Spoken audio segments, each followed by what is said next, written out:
কসমেটিক্সের দোকানে, আচারের দোকানে যে সমস্ত যুবক এবং যুবতীরা ঘোরাফেরা করছে, বলেন তো আল্লাহ তাআলা তাদেরকে মাফ করবেন?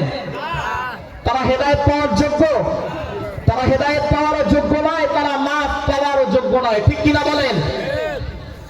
মাহফিলগুলো হলো দ্বীন শিক্ষার কেন্দ্রস্থল, অর্থাৎ এখানে যুবকেরা ঝাঁকে ঝাঁকে আসবে, তরুণেরা ঝাঁকে ঝাঁকে দলে দলে আসবে, মুরব্বী বাবারা দলে দলে আসবে, মহিলা মা বোনেরা পর্দার ভিতরে থেকে নিজের জীবনের লক্ষ্য উদ্দেশ্য ঠিক করে যাবে। কিন্তু এই মাহফিলের পাশেই আমাদের এলাকাগুলোতে এখন মেলা বসে, ঠিক কিনা বলেন? সেই মেলাতে একদল ভণ্ড যুবক, কথা বলেন নাকি খারাপ লাগতেছে? একদল ভণ্ড যুবক এবং একদল ভণ্ড যুবতী তারা আচারের দোকান আর কসমেটিক্সের দোকানের আশপাশ দিয়ে ঘুরতে থাকে, আর হেদায়েতের এই পবিত্র জায়গাটাকে তারা অপবিত্র করে ফেলে, ঠিক কিনা বলেন? এজন্য আমরা বলবো, যে সমস্ত যুবক এবং যুবতী এখনো আচার আর কসমেটিক্সের দোকানে আশেপাশে ঘোরাফেরা করছেন, আপনারা দ্রুত স্থান ত্যাগ করেন, নয়তো আপনাদেরকে আপনাদের এলাকার মানুষ চিনে ফেলবে ভণ্ড যুবক যুবতী হিসাবে, ঠিক কিনা বলেন? মাহফিলের আয়োজন হয়েছে, মাহফিলের আয়োজন হয়েছে, বাবা আসবে মাহফিলে, ভাই আসবে, বোন আসবে, বাবা বাবার নির্ধারিত জায়গায় বসবে, ভাইও তার নির্ধারিত জায়গায় বসবে, বোনটাও মাহফিলের মহিলা প্যান্ডেলে বসে দিন শুনবে, কোরআন শুনবে, হাদিস শুনবে। কিন্তু যে সমস্ত বোনেরা আজকে মেলার মতো সেজে এসেছেন, চুল ছেড়ে দিয়ে, মাথায় ওড়না নাই, আশেপাশে ঘুরতেছেন, আমরা আপনাদের পায়ে হাত দিয়ে বলতে চাই, মেহেরবানি করে আপনারা আপনাদের যথাস্থানে চলে যান। আজকে খেলা হয়ে গেছে, মাহফিলের প্যান্ডেলে মানুষ নাই, কিন্তু দোকানগুলোর দিকে তাকালে মানুষের অভাব নাই, ঠিক কিনা বলেন? ব্যবসায়ীরা সারা জীবন ব্যবসা করে, এরা মনে করে এদের হেদায়েতের দরকার নাই, এজন্য যেখানে মাহফিল যায় পায় ওখানেই যে দোকান বসিয়ে নিজেও হেদায়েত থেকে দূরে থাকে, ওই এলাকার যুবক যুবতীদেরকেও হেদায়েত থেকে দূরে রাখে, ঠিক কিনা বলেন? আল্লাহ তাআলা এই সমস্ত দোকানদার এবং ভণ্ড যুবক এবং যুবতীদেরকে হেদায়েত দান করেন, বলেন আমিন।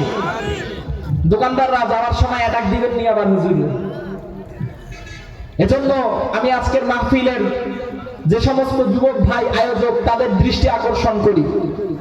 আমি জানি না আমি সামনের বছর আসবো কিনা, কিন্তু আপনাদের কাছে আমার অনুরোধ, মাহফিলের পোস্টারে, মাহফিলের ব্যানারে এবং মাহফিলের মাইকিং এ এলান করবেন, লিখে দিবেন যে মাহফিল এরিয়ার 2 কিলোমিটার আশেপাশে কোন ধরনের মাহফিলকে কেন্দ্র করে দোকান বসতে পারবে না, ঠিক কিনা বলেন? কঠোর উদ্যোগ নিতে হবে। এখান থেকে আমার যুবকেরা দিন শিখবে, এখান থেকে আমার মুসলমানের প্রত্যেকটা ঘরে ঘরে কোরআনের হেদায়েত পৌঁছাবে। তো এই জায়গাটাকে একদল যুবক আর যুবতী, একদল ব্যবসায়ীদের কারণে আমরা এই জায়গাটাকে অপবিত্র করতে পারি না, ঠিক কিনা বলেন? পারবেন তো এই উদ্যোগটা নিতে? আপনারা কথা বলে না। আগামী বছর মাহফিলের 2 কিলোমিটার আশপাশ মাহফিলকে কেন্দ্র করে কোন দোকান বসতে দিবেন না, পারবেন তো ইনশাআল্লাহ? হাত তুলে আল্লাহ তাআলাকে দেখান, পারবেন তো ইনশাআল্লাহ? ভয় করতেছেন? এটা সম্ভব। আমি গত বছর ঠাকুরগাঁয়ে এক মাহফিল করেছি, ওইখানে দেখেছি মাহফিলের আশপাশ 2 কিলোমিটার না, মাহফিল কেন্দ্রিক কোনো দোকানই নাই, বলেন সুবহানাল্লাহ। এত সুন্দর পরিবেশ, নারীদের হাঁটা চলার কোনো রাস্তাও নাই, প্যান্ডেলে বসে ওয়াজ শুনতেছে, মাশাআল্লাহ। তো আমরা আমাদের আলোচনায় চলে যাই। আলোচনা শুরু করার আগে একটা উদাহরণ বোঝেন। মনে করেন রংপুরের সবথেকে বড় শপিং সেন্টার, নাম কি? সুপার মার্কেট অথবা যে কোনো একটা, ওইখানে একটা বড় মোবাইলের দোকান অথবা বড় কাপড়ের দোকান বা বড় জুতার দোকান অফার করছে যে একটা জুতা কিনলে সমমূল্যের সমমডেলের আর একটা জুতা ফ্রি। গঞ্জিপুরের কোন মানুষ আর বাড়িতে থাকবে যাদের পকেটে টাকা আছে? কথা বলে না। কোন দোকানদার অফার করছে একটা আইফোন কিনলে সাথে আর একটা ফ্রি। এই যুবকের দল, আপনারা ঘরে থাকবেন? কথা বলে না, যুবকরা আওয়াজ শুনতে চাই। দোকানদার ঘোষণা করছে একটা আইফোন কিনলে আর একটা আইফোন ফ্রি। আপনারা ঘরে থাকবেন নাকি চলে যাবেন? আইফোন সাপ্লাই দিতে পারবে? কথা কয় না, আইফোন সাপ্লাই দিতে পারবে? পারবে না। তো এটা মানুষের স্বভাব। মানুষ যখন স্বচক্ষে লাভ দেখে, মানুষ যখন স্বচক্ষে লাভ দেখে বোঝে, তখন এই লাভটাকে লুফে নেওয়ার জন্য মানুষ সর্বোচ্চ কি করে? ট্রাই করে।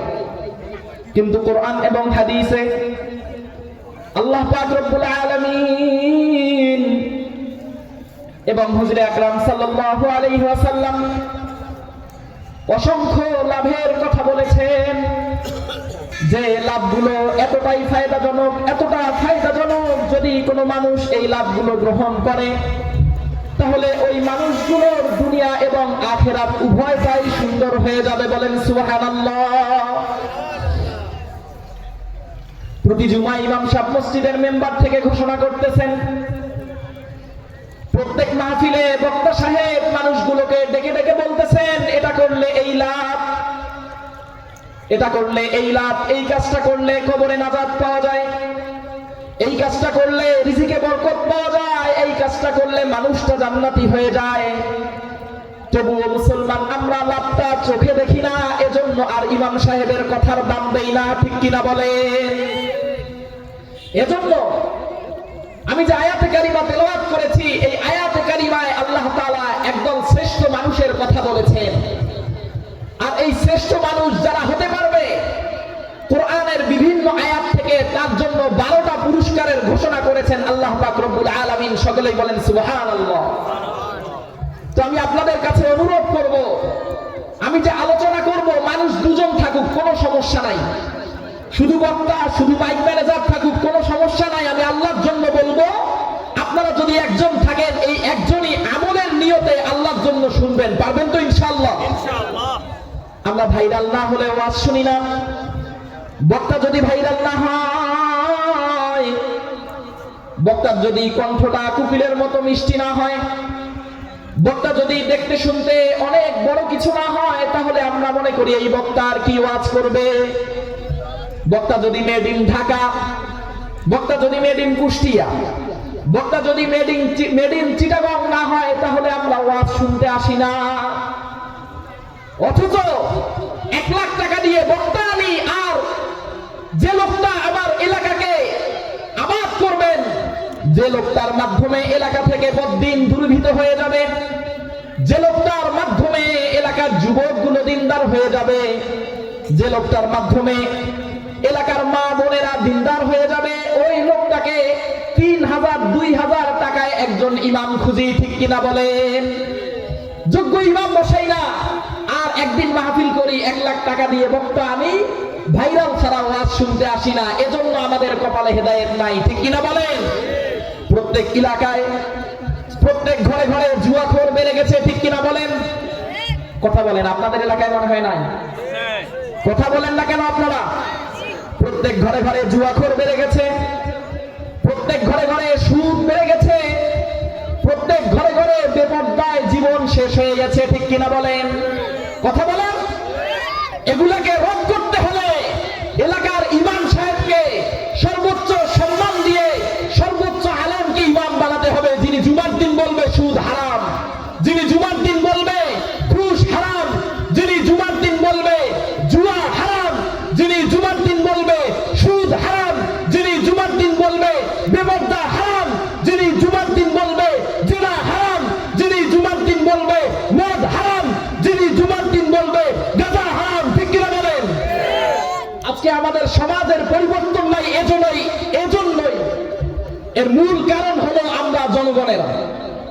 পরে যখন ইমাম সাহেব বয়ান করতে আসে, কয় এই এলাকার মানুষ আর কি কইবে, ঢাকার তা সুখ তারপরে শুনবো। ঠিক কিনা বলেন? অথচ এলাকার ইমাম উনিও কোরআন থেকে বলেন,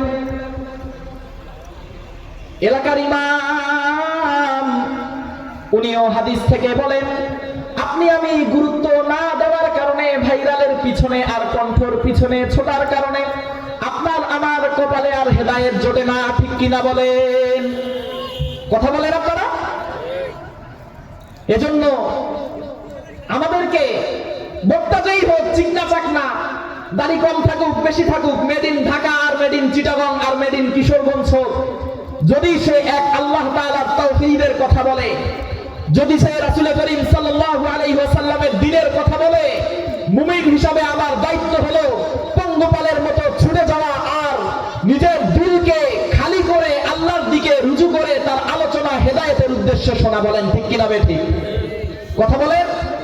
এজন্য স্টেজে এবং সামনে যারা আছেন তারা একটু নিয়তকে আগে পরিশুদ্ধ করে নেন। সবাই হাতটা তোলেন, একটু নাড়া দেন। আপনারা যে আছেন একটু বুঝি, সবাই বলেন ইয়া আল্লাহ, এখানে এসেছি আপনার জন্য। হে আল্লাহ, এখানে এসেছি হেদায়েতের জন্য। ওগো আল্লাহ, মনোযোগ দিয়ে আলোচনা শ্রবণ করার তৌফিক দান করেন। বলেন বলেন বলেন আপনারা। আল্লাহ যেন হেদায়েত নিয়ে ঘরে ফিরতে পারি, আপনি আমাদেরকে তৌফিক দান করেন। বলেন আল্লাহ তাআলা সবাইকে কবুল ও মঞ্জুর করেন। বলেন আমিন। একদল যুবক ভাই হাত তোলে নাই, শরম লাগে মনে হয়। যদি দোয়া কবুল হয়ে যায়,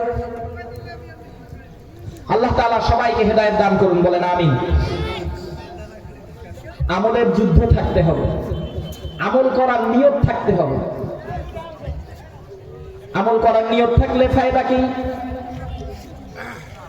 আমল করার নিয়ত থাকলে ফায়দা কি?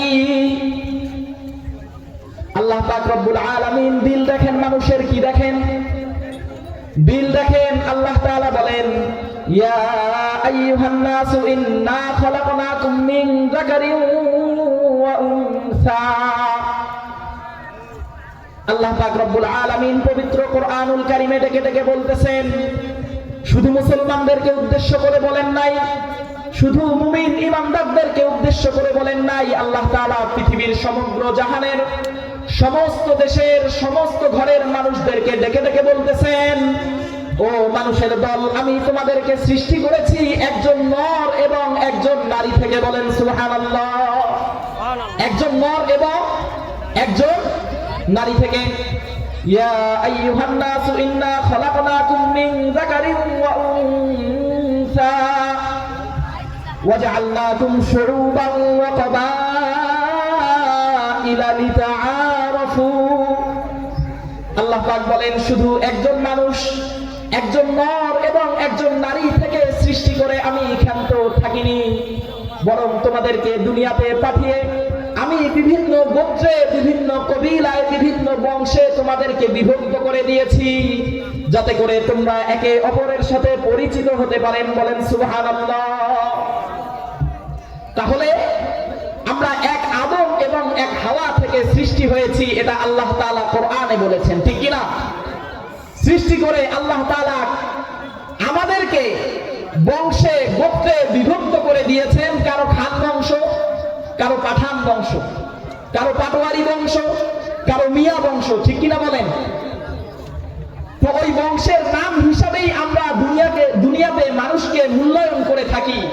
কিন্তু এই আয়াতের তাফসিরে মুফাসসিরিনে কেরাম বলেন যে দুনিয়ার মানুষ আদম এবং হাওয়ার সন্তান হিসাবে সবাই সমান, অথচ আমরা যার খান বংশ তার চেহারাটা একটু বড়, যার মিয়া বংশ তারটা আরেকটু ছোট, যার বংশের দাম নাই, নাম নাই, তার কোনো দামই নাই, ঠিক কিনা বলেন? দুনিয়ায় আমরা এভাবে বিবেচনা করি কিনা? আল্লাহ তাআলা কিভাবে বিবেচনা করেন এই আয়াতের মধ্যে বলতেছেন, একটা গুণ যার ভিতরে আছে ওই মানুষটা ঘরে থাকুক আর গাছতলায় থাকুক, ওই মানুষটা মেম্বার হতে পারে, চেয়ারম্যান হতে পারে, ওই মানুষটা সাধারণ মানুষ হতে পারে, এমপি মন্ত্রীও হতে পারে, হুজুর জেনারেল যে কেউ হতে পারে। তার ভিতরে যদি একটা জ্ঞান থাকে, একটা গুণ থাকে, তাহলে আল্লাহ পাক ঘোষণা করেন ওই মানুষটার দাম আল্লাহ তাআলার কাছে সবথেকে বেশি। সুবহানাল্লাহ। বলবো ওই মানুষটা কারা? আপনারা কি অমনোযোগী হচ্ছেন? একটা অনুরোধ করবো, স্টেজে হাঁটাচলা করা যাবে না, এক। দ্বিতীয়ত, স্টেজে অন্য কোনো কাজও করা যাবে না, তখন মানুষ বক্তাকে বাদ দিয়ে ওই দিকে তাকায় থাকে। আপনাদের মনোযোগ যদি আমার দিকে না থাকে আমি আলোচনা করতে পারবো না, এটা নিয়ম। মাস্টারদেরকে জিজ্ঞাসা করে দেখেন, ছাত্র যদি অন্য দিক তাকায় থাকে মাস্টার আর পড়ায় মজা পায় না। এজন্য সবাই আমার দিকে তাকিয়ে থাকবেন। আমাকে দেখা যায় তো নাকি? হ্যাঁ দেখা যাইতেছে? হ্যাঁ, তো আমার দিকে তাকিয়ে থাকেন। আল্লাহ পাক রব্বুল আলামিন বলেন, ইয়া আইয়ুহান নাসু ইন্না খালাকনাকুম মিন যাকারিন ওয়া উনসা ওয়াজআলনাকুম শুউবান ওয়া ক্বাবাইলা লিতাআরাফু ইন্না আকরামাকুম ইনদাল্লাহি আতকাকুম ইন্নাল্লাহা আলীমুন খাবীর। আল্লাহ পাক রব্বুল আলামিন বলেন, তোমাদেরকে একজন নর এবং একজন নারী থেকে সৃষ্টি করেছি। দুনিয়াতে বিভিন্ন গোত্রে, দুনিয়াতে বিভিন্ন বংশে বিভক্ত করেছি। ও দুনিয়ার মানুষ, জেনে রাখো, তোমার বংশ ছোট হতে পারে, তোমার বংশ বড় হতে পারে। তুমি টাকাওয়ালা হতে পারো, তুমি গরিব হতে পারো, তুমি চেয়ারম্যান, মেম্বার, এমপি, মন্ত্রী হতে পারো, তুমি হুজুর হতে পারো। তুমি দুনিয়ায় যেই হও না কেন, মনে রাখবে তোমার চামড়া সাদা হতে পারে, তোমার চামড়াটা কালো হতে পারে। তুমি দেখতে বেটে হতে পারো, দেখতে লম্বা হতে পারো, দেখতে সুদর্শন হতে পারো, দেখতে কুৎসিত হতে পারো। ও বান্দা, মনে রাখো, এগুলার কোনোটারই মূল্যায়ন আমার কাছে নাই। আমি কিয়ামতের দিন বিচার ফায়সালা করব। তোমাদের ভিতরে যে কলব আছে, তোমাদের ভিতরে যে কলব আছে, এই কলবের ভিতরে কার তাকওয়া কত বেশি ছিল, ওই হিসাবে আমি তোমাদেরকে মূল্যায়ন করব। বলেন সুবহানাল্লাহ। আল্লাহ তাআলা বলছেন, আপনারা খেয়াল করেন, ইন্না আকরামাকুম, আকরামাকুম, ও মানুষের দল, তোমাদের মধ্যে সবথেকে সম্মানী হলো ওই ব্যক্তি, ইনদাল্লাহি, আল্লাহ তাআলার নিকটে, আতকাকুম, যার তাকওয়া সবথেকে বেশি। বলেন সুবহানাল্লাহ। এখন প্রশ্ন হলো, তাকওয়া কাকে বলে? প্রশ্ন হলো, হুজুর, তাকওয়া কি জিনিস যার কারণে আল্লাহ তাআলার কাছে টাকাওয়ালার দাম বেশি না, টাকা ছাড়া মানুষের দামও বেশি না, গরিব ধনীর দামও কম বেশি করবেন না আল্লাহ তাআলা, সাদা আর কালো দেখবেন না। যার ভিতরে তাকওয়া যত বেশি, আল্লাহ তাআলা তাকে তত বেশি সম্মানী করবেন। হুজুর, তাহলে বলেন তাকওয়া কাকে বলে? শুনবেন, তাকওয়া কাকে বলে? এই একটা গুণ, এই তাকওয়া নামক একটা গুণ যদি আপনি আপনার জীবনীতে ফিট করতে পারেন, তাহলে আপনি দুনিয়াতেও সফল, আখিরাতেও সফল। বলেন সুবহানাল্লাহ। হযরত ওমর রাদিয়াল্লাহু তাআলা আনহু, নাম শুনেছেন?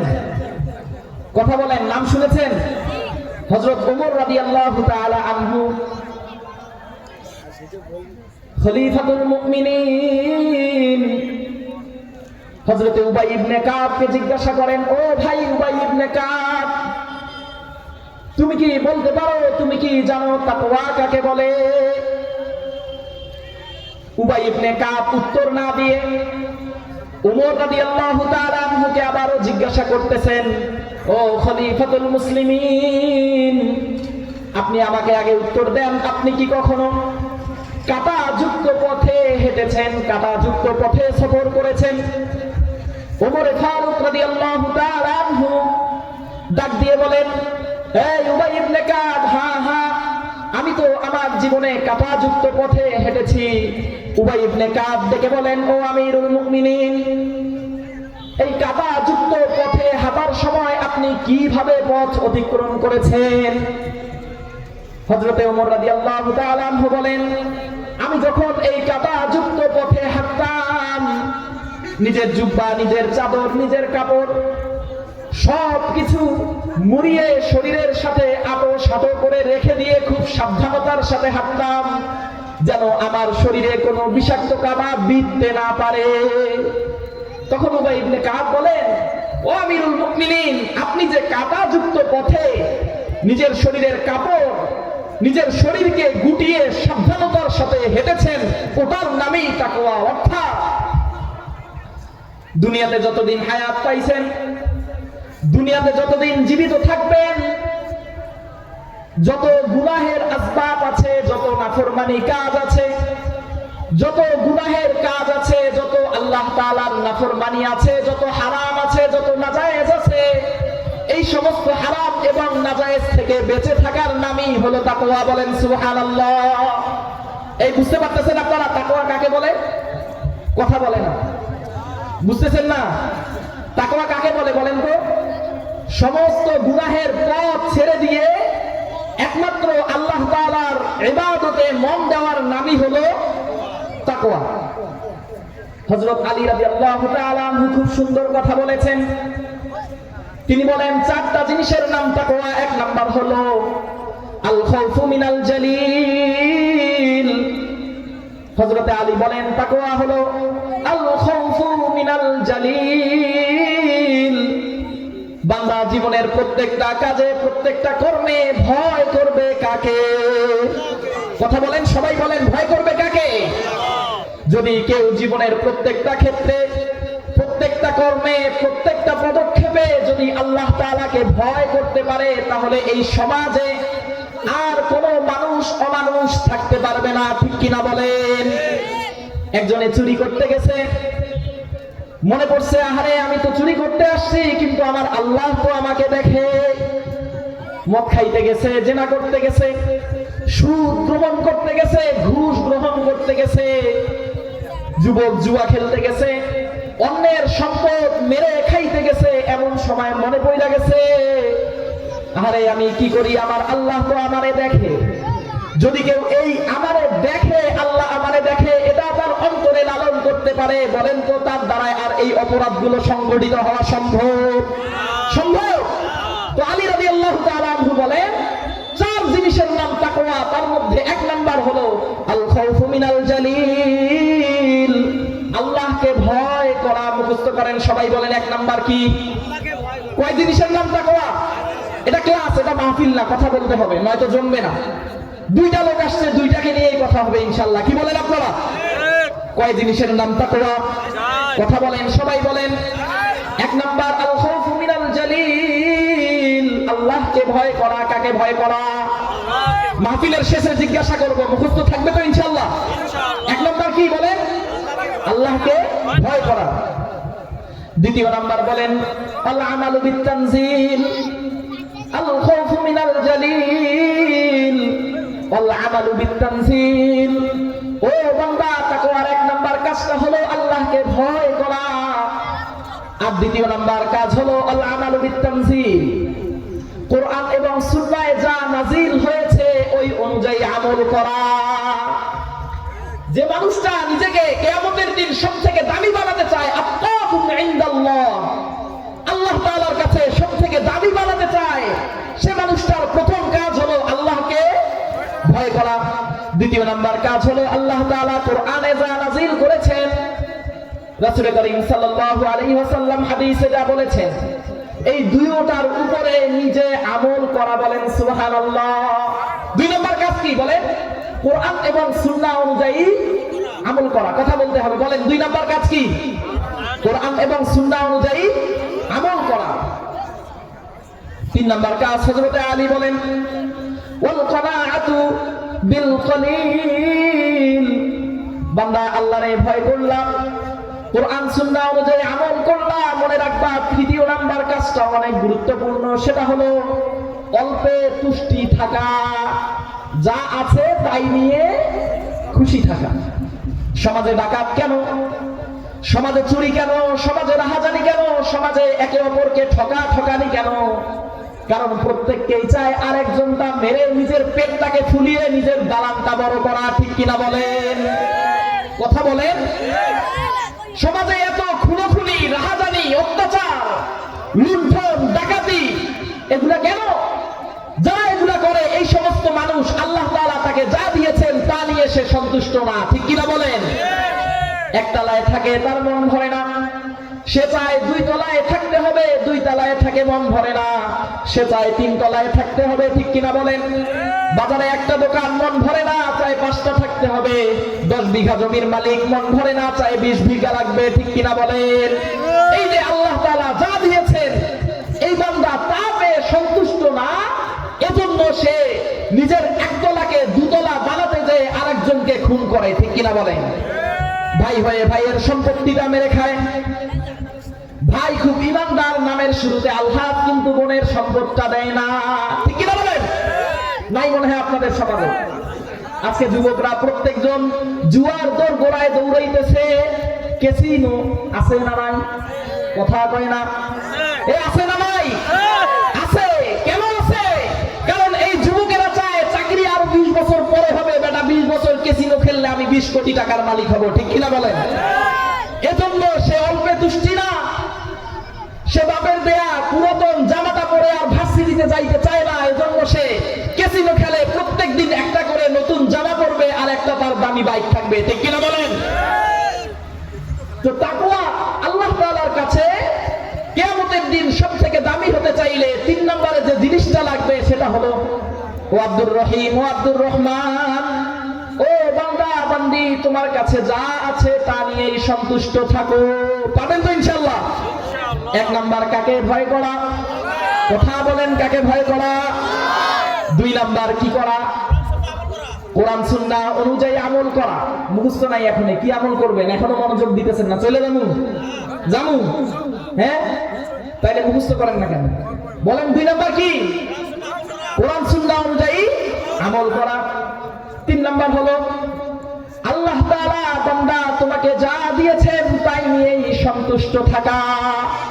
এটা হলো 3 নাম্বার। 4 নাম্বার হযরত আলী রাদিয়াল্লাহু তাআলা আনহু বলেন, ওয়াল ইসতিদাদু লিয়াউমির রহিম, ও বান্দা আল্লাহকে ভয় করলা, কোরআন সুন্নাহ অনুযায়ী আমল করলা, ও বান্দা অল্পে তুষ্টি থাকলা, আর একটা কাজ করবা, সেটা হলো কিয়ামতের দিন নামে যে দিনটা আছে ওই দিনটার জন্য প্রস্তুত হবা। আজকে মানুষ মৃত্যু আর কিয়ামতকে ভুলে গিয়েছে, এজন্য সে লাগাম ছাড়া, ঠিক কিনা বলেন? ক্ষমতায় আসলে শরীর গরম হয়ে যায়, আছে না নাই? নেতার সাথে সেলফি তুলতে পারলেই এলাকায় তার গরমে আর থাকা যায় না, ঠিক কিনা? নাই মনে হয়? এই যে এই বিষয়টাই এখানে, সে তার কিয়ামতকে ভুলে গিয়েছে। সে মনে করে যে দুনিয়াতে কিছুদিন দাপটের সাথে চলতে পারলেই যেন আমি মানে অনেক কিছু হয়ে গেছে। যদি এই দুষ্ট মানুষটার, যদি এই অত্যাচারী মানুষটার স্মরণ থাকতো কিয়ামত নামে একটা দিন আছে, কিয়ামত নামে একটা দিন আছে যে দিনে আল্লাহ তাআলা তার জন্ম থেকে মৃত্যু পর্যন্ত প্রত্যেকটা আমলকে, চাই তার আমলটা দিনের আলোতে হোক, চাই তার আমলটা রাতের অন্ধকারে হোক, আল্লাহ তাআলা প্রত্যেকটাকেই উপস্থিত করবেন। যদি এই ভয়টা থাকতো তাহলে কোনো যুবক আর অত্যাচারী হতো না, তাহলে কোনো নেতা আর নেতার পিএসও এই সমাজে জালেম হতো না, ঠিক কিনা বলেন? এজন্য 4 নম্বর যে বিষয়টা, অল ইস্তিদাদ, প্রস্তুতি গ্রহণ করা, লিয়াউমির রহিম, কিয়ামতের দিনের প্রস্তুতি গ্রহণ করা, এই 4 নাম্বারটা, এটা যত বেশি মানুষ স্মরণ করবে, যত বেশি দিলের ভিতরে জপতে থাকবে, যত বারবার মনে করতে থাকবে, ওই মানুষটা, ওই মানুষের সন্তানটা, ওই মানুষের পরিবারটা, ওই মানুষের সমাজটা, ওই মানুষের দেশটা, ওই মানুষের পৃথিবীটা তত সুন্দর হয়ে যাবে। বুঝতেছেন আপনারা? তাহলে কয়টা জিনিস? তাকওয়া কয়টা জিনিসের নাম? 4টা। 1 নাম্বার কাকে ভয় করা? 2 নাম্বার কোরআন সুন্নাহ অনুযায়ী আমল করা। 3 নাম্বার অল্পে তুষ্টি থাকা, অল্পে সুখী থাকা, খুশি থাকা। 4 নাম্বার কিয়ামতকে ভয় করা, কিয়ামতের প্রস্তুতি গ্রহণ করা। পারবেন তো বাবারা এই 4টার উপরে আমল করতে? আল্লাহ তাআলা তৌফিক দান করেন, বলেন আমিন। তাহলে যে মানুষের ভিতরে এই 4টা জিনিস থাকবে, এই 4টা গুণ থাকবে, এই মানুষটাকেই বলা হয় তাকওয়াবান। আর এই মানুষটার ব্যাপারেই আল্লাহ তাআলা ঘোষণা করেন, ইন্না আকরামাকুম ইনদাল্লাহি আতকাকুম, ইন্না আকরামাকুম ইনদাল্লাহ, ইন্না আকরামাকুম ইনদাল্লাহি আতকাকুম, ইন্নাল্লাহা আলীমুন খাবীর।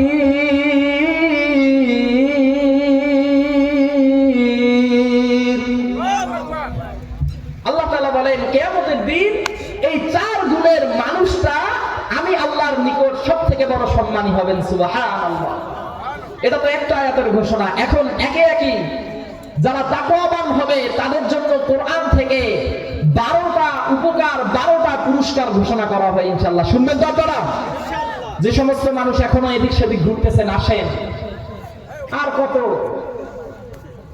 জীবনের 30 বছর কাটিয়ে ফেলেছেন। ও যুবক, মনোযোগ দিয়ে শুনবেন। 20টা বছর অতিবাহিত হয়ে গেছে, 60 বছর 50 বছর অতিবাহিত হয়ে গেছে। আপনি এখনো গোসলের ফরজ কয়টা জানেন না, আপনি এখনো নামাজটা কেমনে পড়তে হয় জানেন না, আপনি লাস্ট কবে, কোন দিন, কতদিন, কত মাস আগে, কত সপ্তাহ, কত বছর আগে ফজরের নামাজের সেজদায় নিজের কপালটা ঠেকিয়েছেন বলতে পারেন না? আছে না নাই এমন লোক? আফসোস, কতদিন আগে ফজরের সেজদা করছে এ বান্দা বলতে পারে না। কতদিন আগে নীরবে বৈশা হাত দুখানা তুইলা আল্লাহরে ডাক দিছে, মাওলা, ও মাওলা, আমার বয়স 30 বছর, আমার বয়স 40 বছর, ও গো মাওলা, আপনারে কোনদিন মন দিয়া ডাকি নাই, মাওলা আপনার কাছে কোনদিন মাপ চাই নাই, ইয়া আল্লাহ আজকে এই নীরবে গভীর রাতে বসছি, আল্লাহ জীবনে যা গুনাহ করছি আপনি আমারে মাফ করে দেন। এরকম লোক আজকে বাড়িতে বাড়িতে খুঁজতে যাবেন, পাবেন না। এরকম লোক বাড়িতে ঘরে ঘরে খুঁজতে যাবেন, পাবেন না। অথচ এই লোকের বাপ, এই বাপের সন্তান দ্বিধা আছে, দিনের পর দিন কাটিয়ে ফেলতেছে, হায়াত ফুরিয়ে ফেলতেছে, ঠিক কিনা বলে? আফসোস, যুবক একটু চিন্তা করো, বয়স 20 বছর, 25 বছর, লাস্ট কতদিন আগে তুমি আল্লাহ তাআলার কুদরতি পায়ে ফজরের সিজদা করেছো তুমি বলতে পারো না। কতদিন আগে গোপনে বৈশা বৈশা দিল থেকে আল্লাহ রে আল্লাহ কইরা ডাকছো, কতদিন আগে গোপনে বৈশা সুবহানাল্লাহ বলছো, কতদিন আগে গোপনে বৈশা আল্লাহু আকবার বলছো তুমি বলতে পারো না। আর হুন্ডার পিকআপ টান দিয়া তুমি মনে করো তুমি সফল, না না তুমি সফল না, তুমি ধ্বংসের দ্বার প্রান্তে দাঁড়িয়ে আছো, ঠিক কিনা বলে? প্রিয় উপস্থিতি, চিন্তা করতে হবে। সন্তান ব্যাগ ভরা টাকা এনে দেয়, বিল্ডিং তুলে দিয়েছে, আপনি মনে করতেছেন আমি সফল বাবা, না, আপনি সফল না, আপনি দুনিয়াতে সব থেকে নিকৃষ্ট বাবা, ঠিক কিনা বলেন? যে বাবা তার সন্তানের থেকে কামাই রুজির হিসাব চায় না, যে মা তার সন্তানের থেকে কামাই রুজি কোত্থেকে আসে হিসাব চায় না, ওই বাবা আর ওই মা পৃথিবীর সব থেকে নিকৃষ্ট মানুষ, ঠিক কিনা বলেন? সন্তান কামাই করে এনে দিতেছে আর উদর পুরো করতেছে, মনে করতেছে সুখে আছে, লুঙ্গির মাটিতে একদম ছেড়ে দিয়ে লুঙ্গি তুইলা চলতেছে, ঠিক কিনা বলেন? খালি বইরা দেখেন মাসের কয়েকদিন, সন্তানের কাছে হিসাব নিবেন তো? কথা কয় না, কয় হুজুর সন্তানের কাছে হিসাব নিতে গেলে আমার জায়গা হবে বৃদ্ধাশ্রম। তাও ভালো, তাও হিসাব চান, আল্লাহকে বলতে পারবেন আল্লাহ আমি হিসাব চেয়েছিলাম, ঠিক কিনা? তাহলে আলোচনা চলতেছে আল্লাহ তাআলার কাছে কিয়ামতের দিন সবথেকে দামি মানুষটা কে হবে? যার তাকওয়া সবথেকে বেশি। তাকওয়া কাকে বলে? ওমর রাদিয়াল্লাহু তাআলা আনহু জিজ্ঞাসা করেছিল, সাহাবী উত্তর দিয়েছেন। আলী রাদিয়াল্লাহু তাআলা আনহু বলেছেন তাকওয়া 4 জিনিসের নাম। এখন আমরা কোরআনুল কারীমের বিভিন্ন সূরা থেকে, বিভিন্ন আয়াত থেকে তাকওয়া যারা অবলম্বন করবে, যারা মুত্তাকি হবে, তাদের পুরস্কার শুনবো মোট 12টা। কতটা? 12টা। খুব খেয়াল করবেন, হুজুর যত নাম্বার বলতেছেন কেমনে খেয়াল রাখবো? একটাও মনে থাকলে ওই একটার উপরে আমল করলেও নাজাতের জন্য যথেষ্ট হয়ে যাবে, ঠিক কিনা বলেন?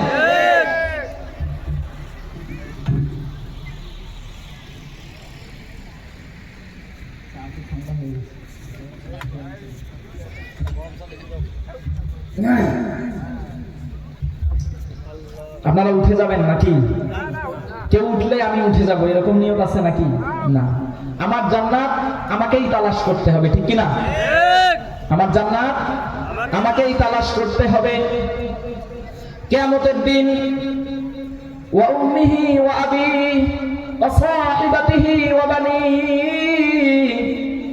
সূরাতুল আবাসা 30 নম্বর পারার 3 নম্বর সূরায় এভাবে আল্লাহ তাআলা বর্ণনা করেছেন। স্বামী স্ত্রীকে চিনবে না, সন্তান পিতাকে চিনবে না, পিতা সন্তানকে চিনবে না, বন্ধু বান্ধব তো বহুত দূর কি বাত হ্যায়, ঠিক কিনা বলেন? এজন্য বন্ধু, দুনিয়াতে যে তোমার হাতে গাঁজা তুলে দিয়েছে, যে তোমার হাতে সিগারেট তুলে দিয়েছে, এ তোমার বন্ধু না, এ তোমার চরম শত্রু, ঠিক কিনা বলেন? তুমি যদি তাকওয়া অবলম্বন করতে পারো আর মনটাকে এভাবে সাজাতে পারো, হাজার মে সাজার মে তেরে রঙ বু है हजर में सदर में तेरे रंग बू है, जिधर देखता हूँ मैं उधर तू ही तू है, उधर तू ही तू है। ও আল্লাহ, দুনিয়াতে যেদিকেই তাকাই পাহাড় পাথর সাগর নদী, দুনিয়ার যেদিকেই আমি দৃষ্টি দেই ওদিকেই মাওলা আমি আপনারে দেখতে পাই। যদি দিলটারে এমন ভাবে তৈরি করতে পারেন তাহলে যুবক তোমার হাতে কোনোদিন আর গাজা উঠবে না। যদি দিলটা এমন ভাবে তৈরি হয়ে যায়, ফজরে যখন মুয়াজ্জিন বলে আসসালাতু খায়রুম মিনান নাওম, ঘুমের চেয়ে নামাজ উত্তম, ও যুবক তুমি আর ঘুমিয়ে থাকতে পারবা না। বলেন ঠিক কিনা? এজন্য দিলের অবস্থাটা পরিবর্তন করতে হবে। আজকে দেখবেন একটা সুর উঠেছে, সামনে নির্বাচন, যে আমরা সবাই আমাদের দেশটাকে ইসলাম দ্বারা শাসিত দেখতে চাই। ঠিক কিনা বলেন? ইসলাম দ্বারা শাসিত দেখতে চায়, কিন্তু তারা পরিবর্তন হয় না আগে থেকে। অথচ নবী করিম সাল্লাল্লাহু আলাইহি ওয়াসাল্লামের ইতিহাস থেকে নিয়ে খোলাফায়ে রাশিদিনের জামানা পর্যন্ত পড়েন, আল্লাহ তাআলা যাদের মাধ্যমে এই জমিনে দ্বীনকে বাস্তবায়ন করেছেন, সাহাবী বলেন, তাবেঈ, তাবেঈ বলেন, চার খলিফা বলেন, প্রত্যেকটা মানুষ ছিল পবিত্র আত্মার অধিকারী। ঠিক কিনা বলেন? দ্বীন কায়েমের জন্য আগে পরিবর্তন হতে হবে, নিজের আত্মাটাকে পবিত্র বানাতে হবে। বেচারা বিড়ির দোকানে বিড়ি টানে আর কয় ইসলামী শাসন চাই, অসম্ভব। নামাজে যায় না, কয় ইসলামী শাসন চাই। আল্লাহ তোর দ্বারা ইসলামী শাসন নিত না। একটা যুব সমাজ লাগবে, একটা জেনারেশন লাগবে যারা পবিত্র আত্মার অধিকারী। ঠিক কিনা বলেন? মিয়া সুদ টান দিচ্ছে, যে বিড়ি টানে, ঘুষের টাকা নেয়, আর মানুষের আইলে কাজ করতে যায়, মানুষের খেতে কাজ করতে যায়, আইলে ঠেলা মারে, ঘুষ খায়, ভাইয়ের সম্পদ মেরে দেয়, আবার কয় ইসলামী শাসন চাই। অসম্ভব। তোমার দ্বারা আল্লাহ দিত না। দলিল কি? দলিল কি? আল্লাহ তাআলা কোরআনে বলেন, ইয়া আইয়ুহাল্লাযীনা আমানু মান ইয়ারতাদ্দা মিনকুম আন দীনিহি, ও ঈমানদারের দল, হিন্দুকে কোন নাই, কাফেরকেও কোন নাই, মুশরিককেও কোন নাই। আল্লাহ বলেন, ও ঈমানদারের দল, মান ইয়ারতাদ্দা মিনকুম আন দীনিহি, তোমাদের মধ্য থেকে যারা নিজেদের দ্বীনকে ত্যাগ করে, নিজেদের দ্বীনের উপরে আমল করা ছেড়ে দেয়, আল্লাহ তাআলা বলেন, মান ইয়ারতাদ্দা মিনকুম আন দীনিহি ফাসাউফা ইয়াতিল্লাহু বিকওমিন, আল্লাহ তাআলা বলেন যারা চলে যাবার তাদেরকে যাইতে দাও, আমি এমন একটা কওম আনবো, ইউহিব্বুনাহুম ফাসাউফা বিকওমিন, ইয়া আইয়ুহাল্লাযীনা আমানু মান ইয়ারতাদ্দা মিনকুম আন দীনিহি ফাসাউফা ইয়াতিল্লাহু বিকওমিন ইউহিব্বুহুম ওয়া ইউহিব্বুনা। খুব ভালো করে বোঝেন। বলবেন হুজুর আপনি এই সময় এই কথাটা কেন বলতেছেন? হ্যাঁ, এজন্যই বলতেছি, আপনি দ্বীন কায়েম চান কিন্তু নিজেকে পরিবর্তন করেন না। আমি বলবো এই জমিনে দ্বীন কায়েম হওয়ার পিছনে সবথেকে বড় বাধা আপনি, কারণ কোরআনে কথা বলতেছে।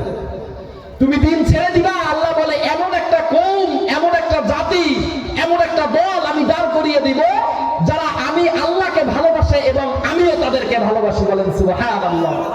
আর যে মানুষ আল্লাহকে ভালোবাসে সে বেনামাজি হতে পারে? কথা কয় না।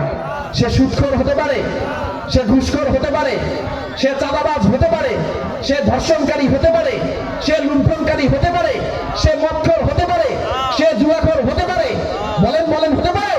তাই না? তাহলে বোঝা গেল এমন একটা কওম লাগবে, এমন একটা জেনারেশন লাগবে যাদের প্রথম গুণ তারা আল্লাহকে ভালোবাসে, আল্লাহ তাদেরকে ভালোবাসে। আরো গুণ আছে, কিন্তু আজকে ওদিকে আলোচনা না। আজকে আলোচনা যে বিষয়টা, আমাদের বিষয়ের নাম কি বলেন? তাকওয়া। এজন্য এখানে যারা আছেন আপনারা নিয়ত করেন, যদি আসলেই দ্বীন কায়েম করতে চান, কোরআনী শাসন চান, কোরআনী রাষ্ট্র ব্যবস্থা চান, তাহলে সবার আগে আমাকে পরিবর্তন হতে হবে। আমি পরিবর্তন হলেই আল্লাহ তাআলা আমার মাধ্যমে নিবে। কারণ অন্য আয়াতে আল্লাহ বলেন, যাহরাল ফাসাদু ফিল বাররি ওয়াল বাহরি বিমা কাসাবাত আইদিন নাস, দুনিয়াতে যত দুঃশাসন চলে, জুলুম অত্যাচার চলে, দুনিয়াতে যত জালিম শাসক আছে, এই প্রত্যেকটা হলো মানুষের হাতের কামাই। কার হাতের কামাই? মানুষের। তাহলে দ্বীন কায়েম না হওয়ার পিছনে কার হাত? আমাদের হাত। কার হাত? আমাদের হাত, আমাদের হাতের কামাই।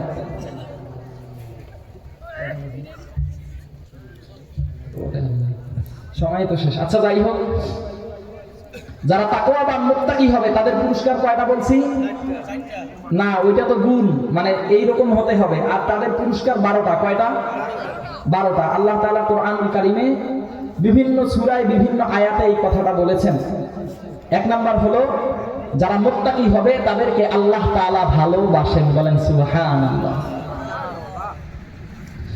যাদেরকে আল্লাহ তাআলা ভালোবাসেন তাদের আর কোনো অসুখ বিসুখ, তাদের আর কোনো চিন্তা ভয় থাকতে পারে না। আল্লাহ তাআলা সূরা তাওবার 4 নম্বর আয়াতের শেষের দিকে বলেন, ইন্নাল্লাহা ইউহিব্বুল মুত্তাকিন।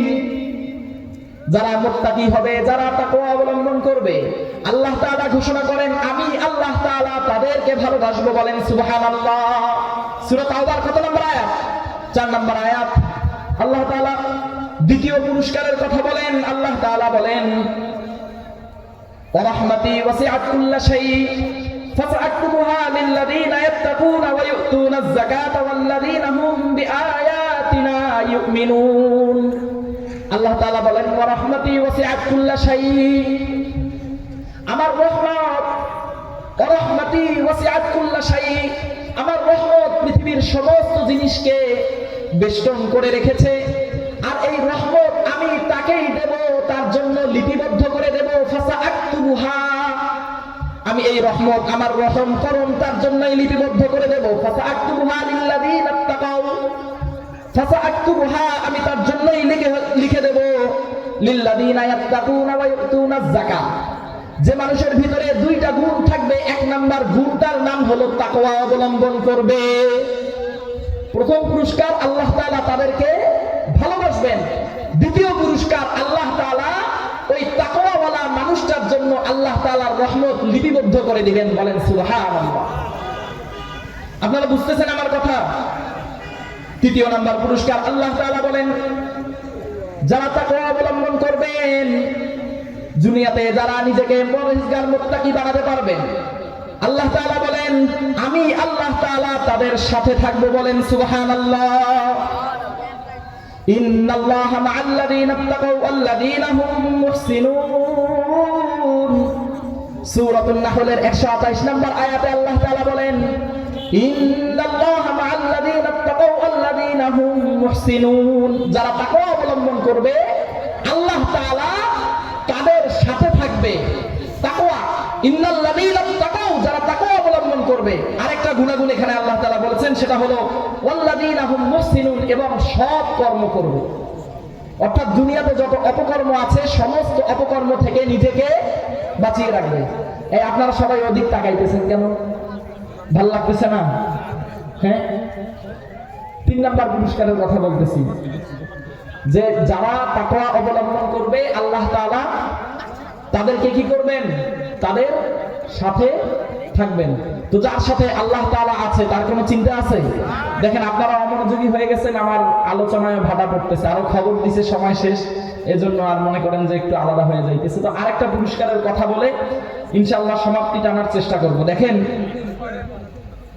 আল্লাহ তাআলা সূরা হাদীদের 28 নম্বর আয়াতে একটা গুরুত্বপূর্ণ কথা বলেছেন। আল্লাহ তাআলা বলেন, ইয়া আইয়ুহাল্লাযীনা আমানুত্তাকুল্লাহ ওয়া আমিনু বিরাসূলিহি ইউতিকুম কিফলাইন মির রাহমাতিহি ওয়া ইয়াজআল লাকুম নূরা তামশুনা বিহি ওয়া ইয়াগফির লাকুম ওয়াল্লাহু গফুরুর রহিম।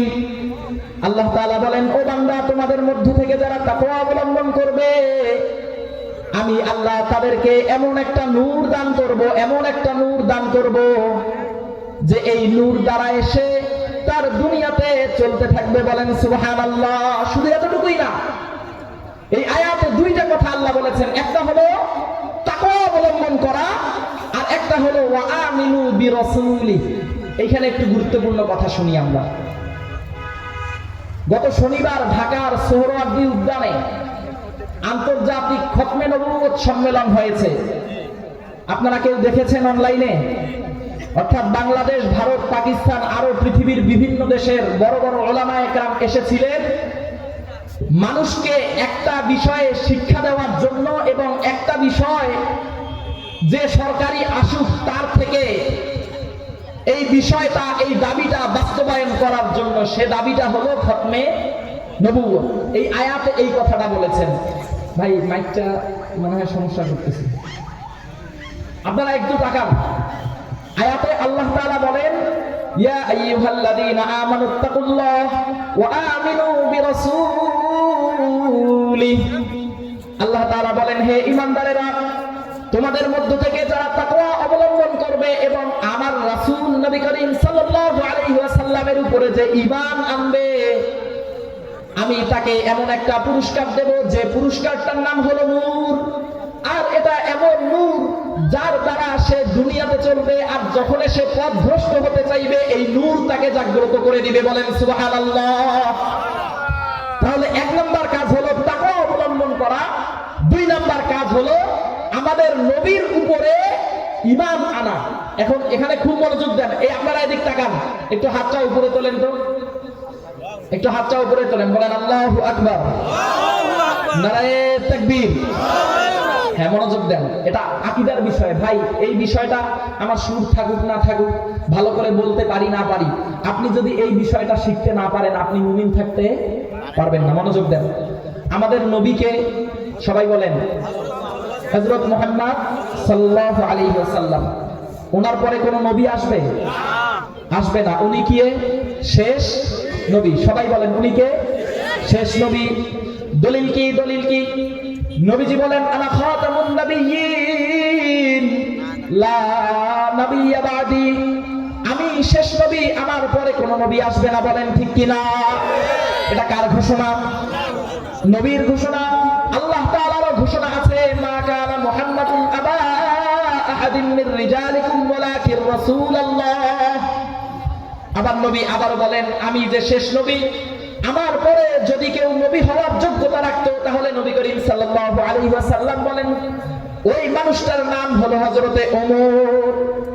নবীজি বললেন, আমার পরে আর কোনো নবী নাই, আর যদি কেউ নবী হওয়ার যোগ্যতা রাখতো তাহলে সে মানুষটাকে বলেন তো? হযরতে ওমর। তাহলে পৃথিবীর কেউ কি কোথাও বলতে পারবে বা বলেছে যে ওমর নবী? যার সম্ভাবনা ছিল নবী হওয়ার, তাকে নবী বানান নাই কে? আল্লাহ।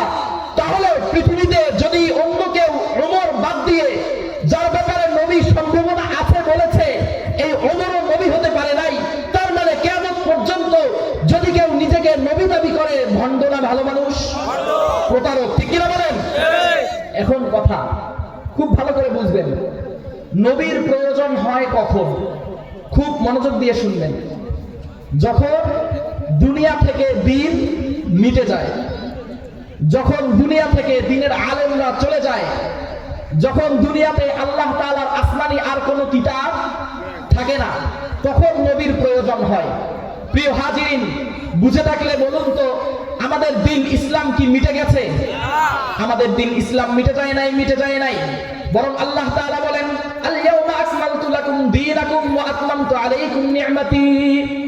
আমি আমার দিনকে, আল ইয়াউমা আকমালতু লাকুম দীনাকুম, আমি এই দিনকে তোমাদের জন্য পরিপূর্ণ করে দিলাম। যে জিনিস পরিপূর্ণ এ জিনিস মিটে যাওয়ার নয়। ঠিক কিনা বলেন? তাহলে নতুন নবীর প্রয়োজন হয় কখন? যখন দিন মিটে যায়, যখন দুনিয়াতে আর কোন সহিফা আসমানি কিতাব থাকে না। বুঝে থাকলে বলুন তো, বর্তমানে দুনিয়াতে আসমানি কিতাব আছে না নাই? এই কিতাবের নাম কি? এই কিতাবের নাম কি? আল কোরআন। তাহলে দিনও মিটে যায়নি, দুনিয়াতে কোরআনও বাকি আছে। তার মানে বুঝা গেল আর নতুন কোন নবী আসার সম্ভাবনা নাই। ঠিক কিনা বলেন? একটা মানুষ তার যদি জীবদ্দশায় তাকায়, তাহলে আমাদের নবী এমন এক পরিপূর্ণ দিন এনেছেন, এই মানুষটার জন্ম, এই মানুষটার মৃত্যু, প্রত্যেকটা কাজ যখন সে জন্মগ্রহণ করে, আমার নবীর সুন্নাহ আছে, আযান দাও, তাহলিক করো, খাতনা করো। আমার নবী আরো বলেন, আকিকা করো। একটা মানুষের জন্মতে এগুলা করতে হয়। যখন সে বড় হতে থাকে, নবী বলেন তাকে কোরআন শিখাও, তাকে দিন শিখাও। 7 বছর বয়স নামাজের কথা বলো, 10 বছর বয়স নামাজের জন্য আদেশ করতে থাকো, মৃদু প্রহার করো। তার বয়স যখন 10 পেরিয়ে যায়, সে যখন বালেগ হয়ে যায়, তার জন্য পরিপূর্ণ দিন শিখার ব্যবস্থা করো। নবী আরো বলেন, ও বান্দা, ঘুমাতে যাবা, আমার সুন্নত আছে, ঘুম থেকে উঠতে যাবা, আমার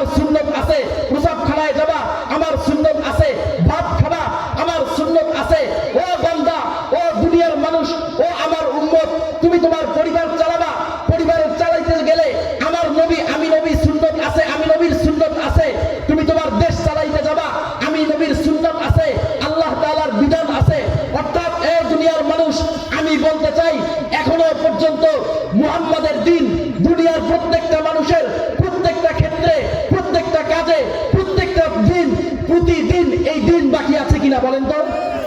আছে কিনা?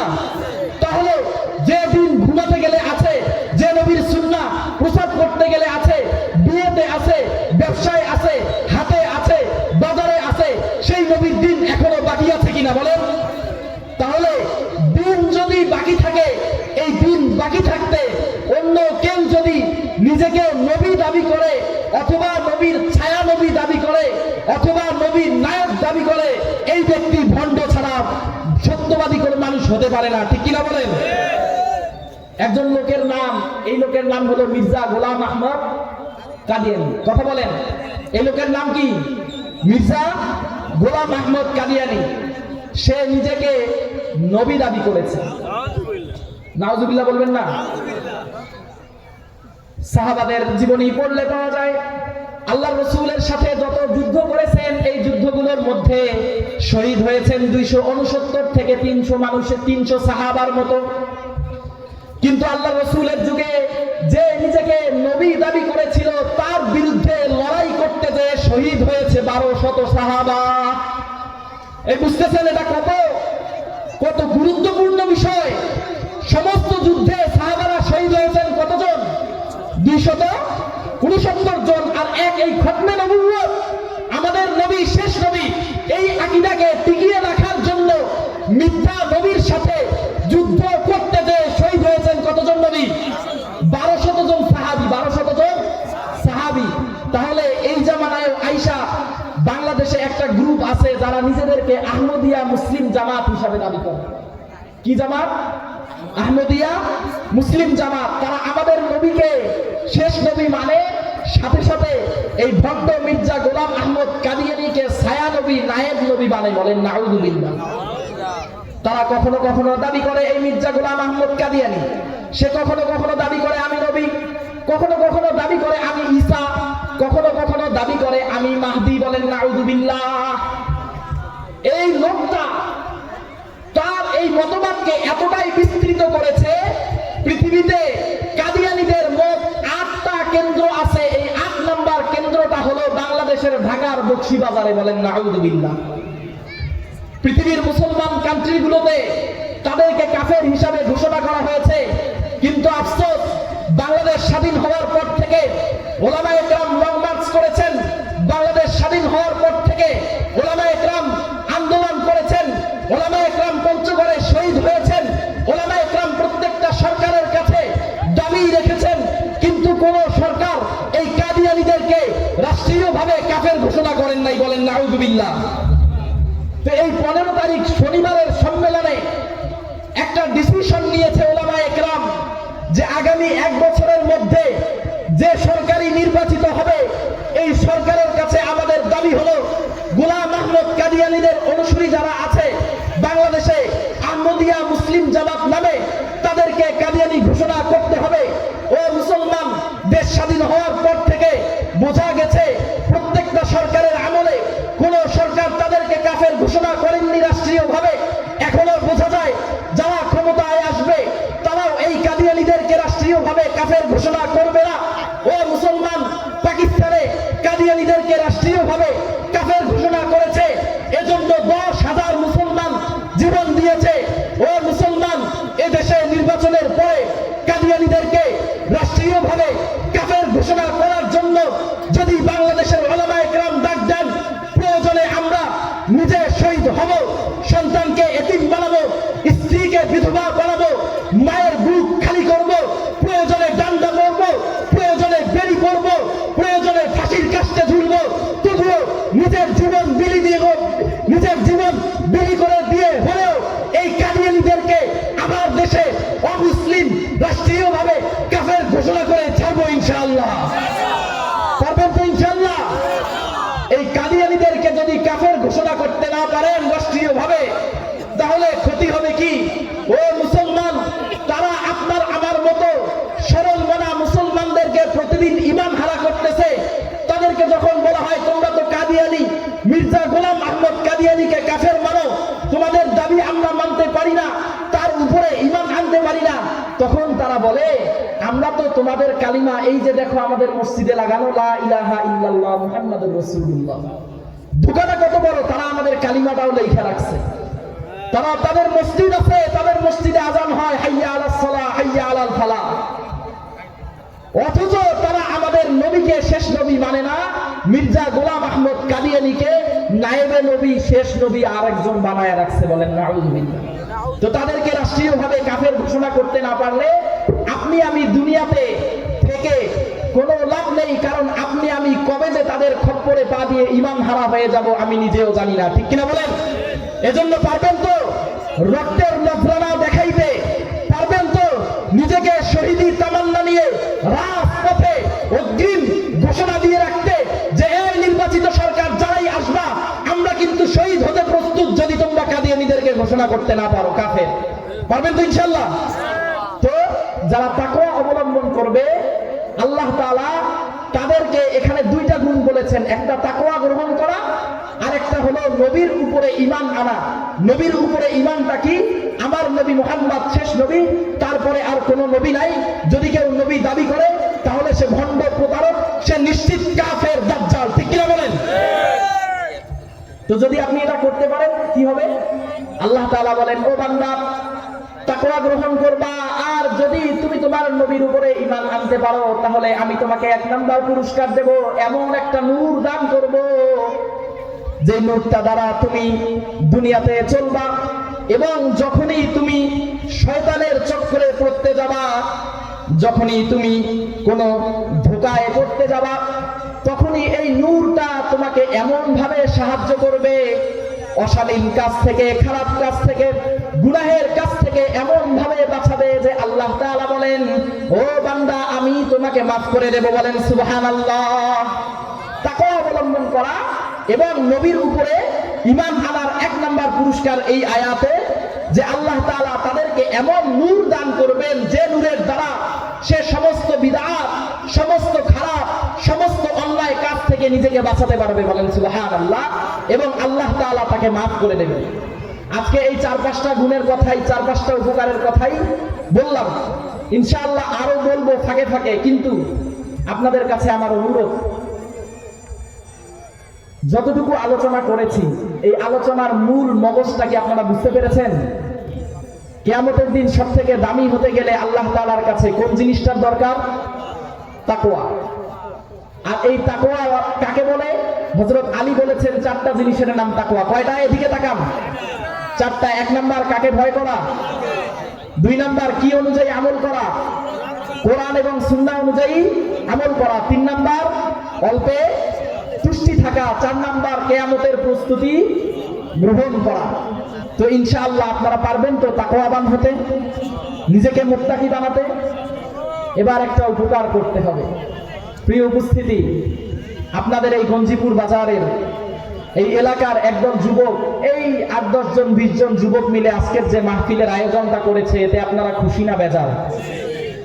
কথা বলেন, খুশি না বেজার? আগামীতে যদি তারা আপনাদের দাঁড়ে দাঁড়ে যায়, তাদেরকে কথায় কাজে পকেট থেকে সহযোগিতা করবেন তো ইনশাআল্লাহ? এই মাহফিলটা আরো বড় করে করবেন তো ইনশাআল্লাহ? বাংলাদেশের বরেণ্য ওলামা একরামকে যেন আনতে পারেন, তাদেরকে এভাবে সহযোগিতা করবেন তো ইনশাআল্লাহ? আপনারা কথা বলতেছেন না কেন? আপনাদের মন বেজার? এটা খুব খারাপ কাজ হয়েছে? খারাপ কাজ হয় নাই, খারাপ কাজ হয় নাই। বরং এই সমস্ত মাহফিল গুলো যদি চলতে থাকে তাহলে এলাকায় বাতিল ঢুকতে পারবে না। বলেন ঠিক কিনা? তারা অনেক মেহনত করেছে, আল্লাহ তাআলা তাদেরকে উত্তম জাযা দান করেন। বলেন আমিন। এখানে আমার বাবার বয়সী অনেক মানুষ আছেন। আমি আপনাদের এলাকায় অনেক দিন থেকেছি, দীর্ঘ 1টা বছর। আপনাদের এলাকার অবস্থা জানি। এই এলাকায় আলহামদুলিল্লাহ আল্লাহ তাআলা অনেক মানুষকে অনেক অঢেল সম্পদ দিয়েছেন, ঠিক কিনা?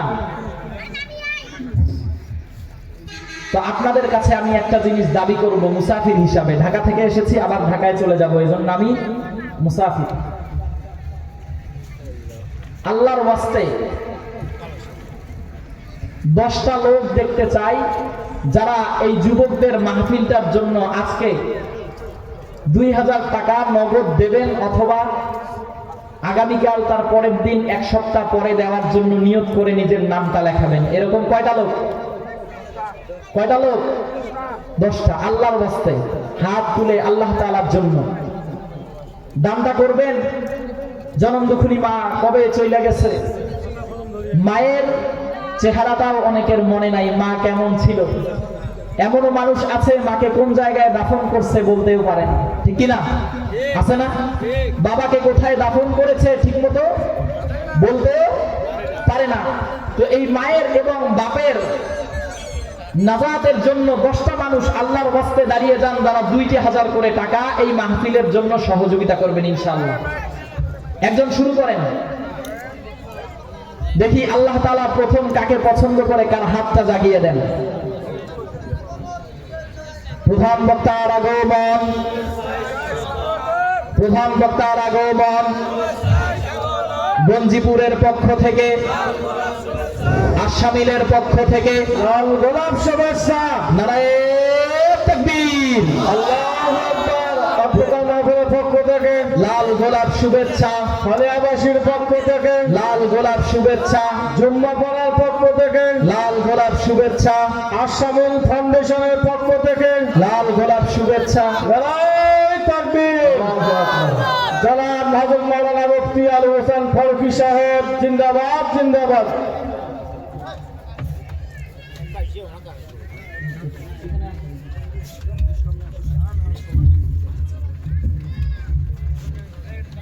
দেখেন প্রিয় উপস্থিতি, প্রধান মেহমান এসে গেছেন।